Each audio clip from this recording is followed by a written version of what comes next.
نحمدہ ونصلی ونسلم علی رسولہ الکریم اما بعد۔ محترم معزز سامعین و ناظرین، مفتی سعید الرحمن سعدی آپ کو اپنے چینل پر خوش آمدید کہتے ہیں۔ معزز سامعین، آج کی اس ویڈیو میں ہم انشاءاللہ العزیز خواب کے اندر پھول یا کلی کا پھول دیکھنے کی تعبیریں بیان کریں گے کہ اگر کوئی شخص خواب میں پھولوں کا باغ دیکھے، کلی کا پھول دیکھے، اس کو توڑتے دیکھے، مرجھایا ہوا چمکدار خوبصورت دیکھے، لیتے دیکھے، توڑتے کاٹتے دیکھے، تو اس کی کیا کیا تعبیریں ہو سکتی ہیں؟ خواب کے اندر پھول دیکھنا، اس کی تعبیر لذت حاصل ہونے، زندگی میں عیش اور لذتیں آنے اور لذتیں حاصل ہونے، کوئی خیر اور بھلائی اچھائی حاصل ہونے کی علامت و نشانی ہے۔ اسی طرح اگر کسی مرد عورت نے خواب میں اپنے سر پر پھولوں کا تاج دیکھا، ایسا تاج دیکھا جو پھولوں سے بنا ہوا ہے، تو اس کی تعبیر یہ ہے کہ خواب دیکھنے والے کے قریب شادی ہوگی اور پر لذت پر لطف شادی ہوگی۔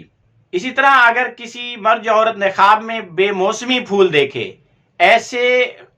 موسم میں پھول دیکھے جس موسم میں وہ پھول نہیں آتے، تو اس کی تعبیر یہ ہے کہ خواب دیکھنے والے کو کوئی غم، رنج، پریشانی پیش آ سکتی ہے۔ اسی طرح اگر کسی مرد عورت نے خواب میں پھول دیکھے اور پھولوں کے گلدستے میں سے یا باغ میں سے پھول چنے اور اٹھائے،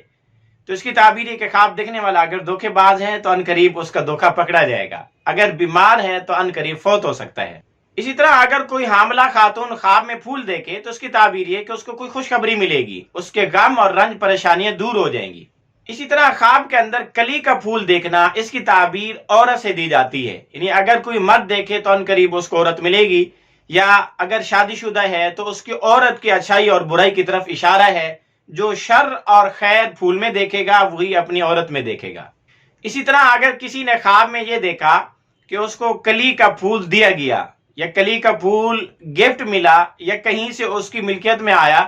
تو اس کی ایک تعبیر یہ بھی ہے کہ خواب دیکھنے والے پر کوئی تہمت لگ سکتی ہے، کوئی الزام لگ سکتا ہے۔ اسی طرح اگر کسی نے خواب میں کلی کا پھول دیکھا تو اس کی ایک تعبیر یہ بھی ہے کہ خواب دیکھنے والا کسی ایسی عورت سے شادی کرے گا جو فتنہ پرداز ہوگی